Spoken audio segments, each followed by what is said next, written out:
Yo, welcome to the fight pack. This is our final prediction for the video. I know. You guys are gonna be like, why didn't you do the females, equal opportunities? It's not that. It's just that I don't feel that fight is a 50-50 fight. I don't see where Jessica I wins, and hopefully she does. She wins for herself and her family, and that I support her if she does. I'm not gonna call it a fluke. I'm gonna say what it is. It's a win, deservedly so. But I don't see how she's gonna do that. I think it will be unfair for me to make up how she's gonna win.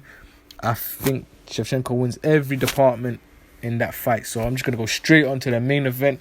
We got another lit matchup. Like I said, UFC, Dana White, clap yourselves in the back. All the fight fans, guaranteed if you watch this whole card, you're gonna enjoy some fights. You might not get all in, but the way this is looking out, we got at least 4 to 5 50-50 fights, maybe more than that on this card, because I still haven't talked about the Carolina versus Alexa Grosso fight. I got Grosso on that one if you guys are listening, but yeah, carry on. Henry Cejudo, Marlon Moraes. Taylor the tape. We got Cejudo 14-2, Moraes 22-5, with one draw, I think.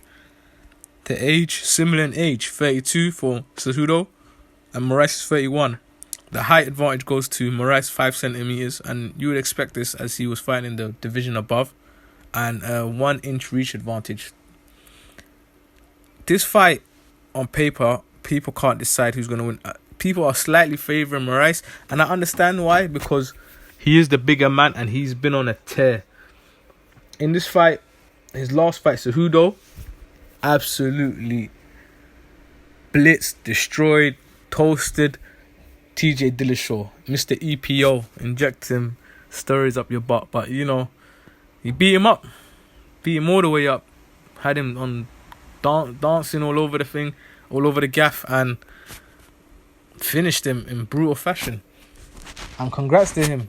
Hopefully, this is his real test. They had a rematch scheduled, I think, at this weight, for 135 for the 135 title, but because of the drug abuse and steroid abuse of Mr. Dillashaw, that fight is off and he's serving a suspension now. So Moraes stepped up, they changed the date, and this is for the title. And it's a beautiful matchup, to be honest. And it's very interesting because Moraes seems hungry for this belt. Since coming to UFC, he was highly touted, and his first fight, he was matched very tough. They gave him a Sun Shao, and a Sun Shao won that on a split decision. Some people say it's the nerves that got to Moraes. Moraes took it in his stride, took the loss in his stride, went on to continue dominating. When I mean dominating, he stopped a couple high-profile fighters in emphatic fashion. First, he had a tight fight after a Sun Shao with Dodson, went to decision. Dodson gets, to be honest, he goes decision a lot. If I see a guy finish John Dodson, you must know he's a special character. I think a lot of his fights are close, and it's unfortunate for him. He's always on the losing end. Then he faced Aljamain Sterling, another fight on this card. Yeah, and that's a fight I didn't talk about. Yeah, I might have to talk about that one as well. Anyway, he KO'd Aljamain in disgusting fashion within the first round, I think.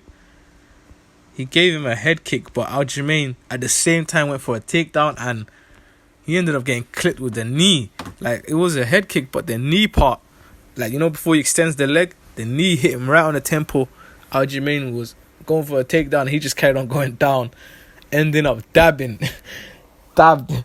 You guys need to check it out. He was in a dab position, and it's funny because he always dabs a lot, but he was in a dab position, KO'd, sleeping, and I was like, wow, Moraes, he has a very good lead roundhouse kick to the head, gets a lot of height on it from close range, which is surprising.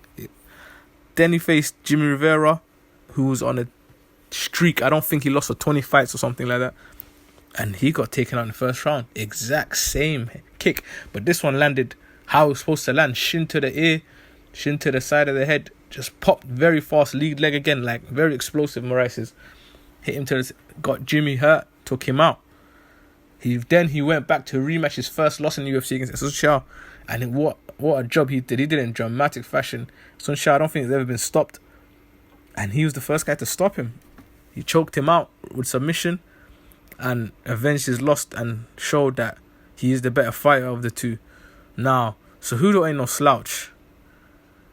He lost. Sorry, let me correct that. Yeah, Sun Shao has lost by stoppage. So ignore that what I said. When it comes to Cejudo, he lost. He's an Olympic gold medal wrestler, so that has to be known. Best in the world at wrestling in his division. Then he came into tough fights relatively early. He fought Mighty Mouse, but before that he lost to, who did he lost to? Oh yeah, Joseph Benavidez. He lost by decision. Kind of got old man a bit. Benavidez had experience and just kept changing up when he attacks. When Cejudo wanted to strike, he'd take him down. When Cejudo defends the takedown, he gets hit with a strike, and he was just getting outsmarted. When it came to the first, Demetrius showed him the levels, finished him in emphatic fashion in 1 round.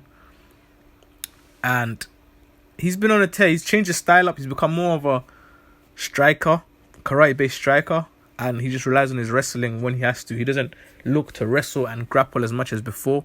Now he uses his explosiveness to get the job done. He stopped Wilson Rice, dramatic fashion. He beat Sergio Pettis convincingly for 3 rounds. And then he had a rematch with Mighty Mouse. Very tight fight. Some say, I believe Mighty Mouse won that fight by 1 round, but they gave it to Cejudo by 1 round. I didn't mind it at the time because I thought they were going to rematch, but Dana White, I don't know what happened. Some magic trade and Demetrius is gone and Askren is here, but that's not here or there. But in this fight, I don't think, although he beat Cejudo and Mighty Mouse on paper, I don't believe he's really faced a real 135 pounder at the weight. And going straight into a fight with Marlon Moraes, yeah, you might have a speed advantage. However, I think he has a clear, significant power advantage. I think he's shown it before by stopping guys in his weight divisions convincingly, especially being the first one to stop Jimmy Rivera like that. I think Cejudo is going to realize he's in there with the real big boys. I think he's going to revert to his wrestling, and that might help him win this fight. But can he keep Moraes down for the whole fight? I think the longer he strikes with Moraes, it's just a matter of time before he gets taken out. I know the fight is close, but to me, I will put Moraes as a clear favourite, and most likely we might get a new champion today. Elms the Wolf here with Moraes as his pick. Official Fight Pack pick Moraes to be the new champion at 135. Like, subscribe, and if you don't agree, put your comments in there. Don't just hold it in like a little girl. Put your comments inside. Put your picks inside. We're going to see who knows what they know. Anyway, like I was saying before I got a bit upset, like, subscribe, join the Fight Pack, and we'll move on to the next. Might get some news, some breaking news topics out there, and see what's out in the boxing world and MMA world. Look forward to the fights, and see you on the reaction page. If I'm wrong, I'm wrong. Let me know. Let me know how wrong I am. Tell me I don't know what I know. And to be honest, I like to be surprised. So if I don't get it right, it is what it is. I gave you my analysis. Hopefully I'm right. Anyway, like I said, see you on the next one.